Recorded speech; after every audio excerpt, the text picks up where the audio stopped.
Good day everyone. Please don't forget to subscribe, like, and hit the notification bell for more updates. By the way, I'm Munting Karunungan, so sit back, relax, and enjoy! Military parade then and now. So ang una na tagalakaya si former President Ferdinand Marcos. Marcos was one of those who were called into the army as a third lieutenant during the mobilization in the summer and fall of 1941. The U.S. Army has confirmed that Ferdinand Marcos fought on the U.S. side after the December 1941 Japanese invasion of the Philippines until April 1942, after which he was taken prisoner. Ferdinand Emmanuel Edralin Marcos Sr. was a Filipino politician and lawyer who was the 10th President of the Philippines from 1965 to 1986. Former President Ferdinand Marcos transformed the Armed Forces of the Philippines or AFP into the most advanced military forces in Asia. Other countries such as Thailand and Cambodia were ahead of the Philippines in terms of military capabilities during the term of Marcos. Former President Ferdinand Marcos developed the Philippine military into the most modern and advanced in Asia. Alam niyo ba na ang Pilipinas noon ang pinakamakapangyarihang bansa sa panahon ni President Marcos? Sabi nga ng AFP na ang ating bansa noon ay may multiple fighter jets, ships, and vessels in its arsenal. Ang ating bansa ang may pinakamodernong kagamitang pangyera sa Asia noon na di mo ma-imagine sa panahon ngayon. The Philippine Navy, Philippine Air Force, and Philippine Army were strongest military force the Philippines had during the Marcos administration. By the way, dagdag kaalaman lang, alam niyo ba na ang isa sa mga rocket ng Pilipinas noon ay ipinangalan kay Bongbong Marcos, anak ni Ferdinand Marcos. Yes, you heard it right. Philippine Army truck loaded with Bongbong eye launcher and rockets developed during Marcos era under Santa Ana Missile Program. The Philippine Army, in a secret program, developed a locally made missile called Bongbong Eye. The report said that the Santa Ana Clara missile program had successfully tested 37 times in Caballo Islands. The program was disbanded and was never put in active service when Marcos was removed from the government. The missile program was developed while China was still developing its first missile program. The Philippine Navy had 4 high-endurance cutters armed with artilleries and heavy chain guns.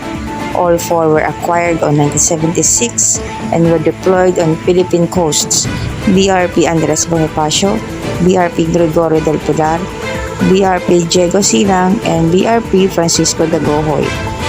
The Philippine Navy acquired 3 destroyer escorts during Marcos administration: BRP Raha Lacandula, BRP Dato Calantiao, and BRP Dato Sikatuna.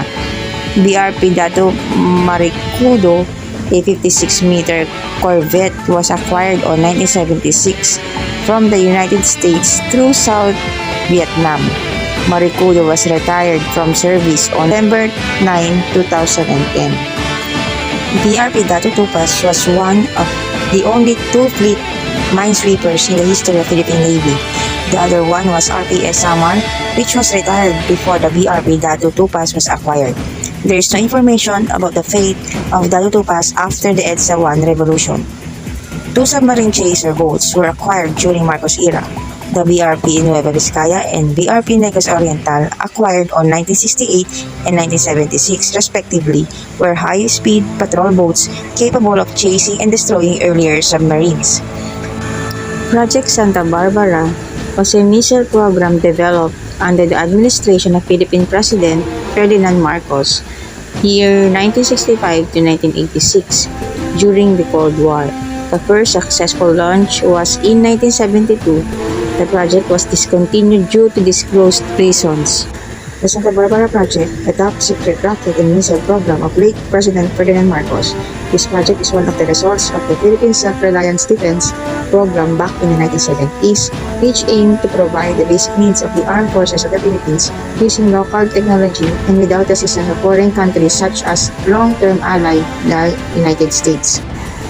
So after natin madiscuss ang military parade kay former President Ferdinand Marcos at madiscuss kung gaano ka-advance ang ating mga kagamitang pangyera noon, atin naman tatalakayin ang military parade during the inauguration ng present President natin na si Bongbong Marcos.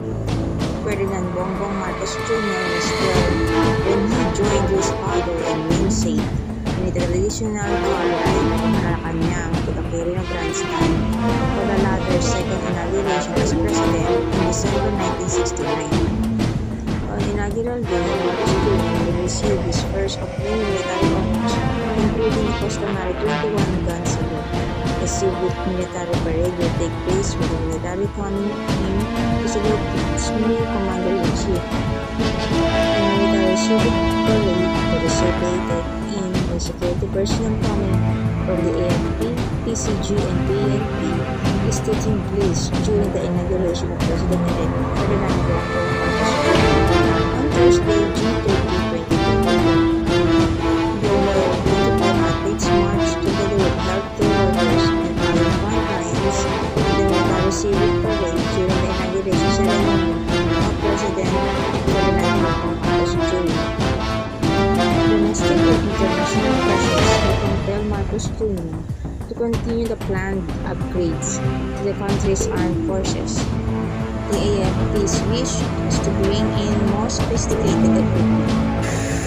President Bongbong Marcos expressed the need to modernize the country and transform it into the next logistics hub in Asia through automation, computerization, and artificial intelligence. We would do well to include the AFP's intention to transform Pag-asa Island into a military logistics hub consistent with its view of maintaining a military presence in the Philippine-claimed regions of the South China Sea. During the electoral debates, Marcos may have sensed the limits of engaging China despite rejecting the Cold War model. Although he described diplomacy as the correct approach to the South China Sea disputes, he also acknowledged a harsh reality that our country needs a military presence there to demonstrate to Beijing that Manila intends to defend its claimed maritime spaces. Whether or not this is a lip service to satisfy the top circles of the armed forces of the Philippines, Marcos will likely to compelled to complete the AFP modernization program due to the domestic and international pressures. So, kung titingnan natin o pagbabasihan natin yung military parade noon kay former President Ferdinand Marcos at ngayon kay President Bongbong Marcos, sobrang malaki yung difference na may, for example, yung sa mga tangke, no, mas marami kasi noon yung ipinakitang tangke compared sa ngayon. And nakakalungkot, pero sana itong nakaupo na si President Bongbong Marcos, sana pag-ibayuhin pa ni Presidente yung AFP, no, parang pagtuunan ulit ng pansin yung ating mga weapons, kasi syempre for future na rin na kung ano man yung mangyari, at least handa tayo para makapantay man lang tayo when it comes to weapons sa ibang bansa.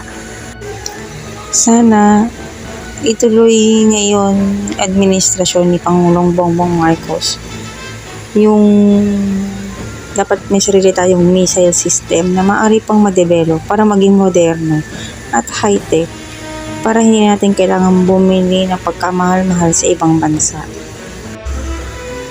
Last April this year, the Department of National Defense or DND is hoping to get adequate funding from the incoming administration for the continuation of the Armed Forces of the Philippines revised modernization program.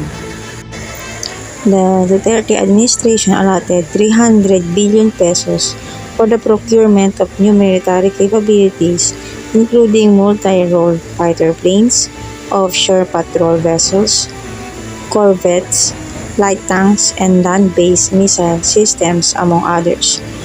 This began in 2018 and will end this year.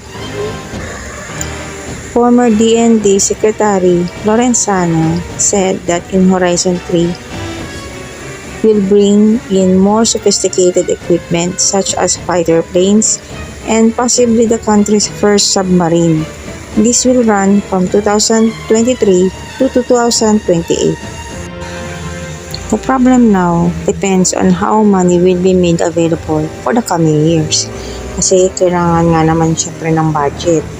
Diba? Kasi kung gusto natin na maging modern ang ating mga weapons, syempre kailangan natin ng budget. At malaki-laki talaga yun. Pero at least, diba, for future, sabi ko nga, for future, hindi rin syempre masasabi. At least, nakahanda tayo. Ready tayo kung ano man yung mangyari. Kasi yung wala tayong nagawang paraan, ganun lang. So, hanggang dito na lang. At maraming salamat sa inyong pakikinig. Again, mag-subscribe, mag-like, at mag-comment lang. Bye-bye!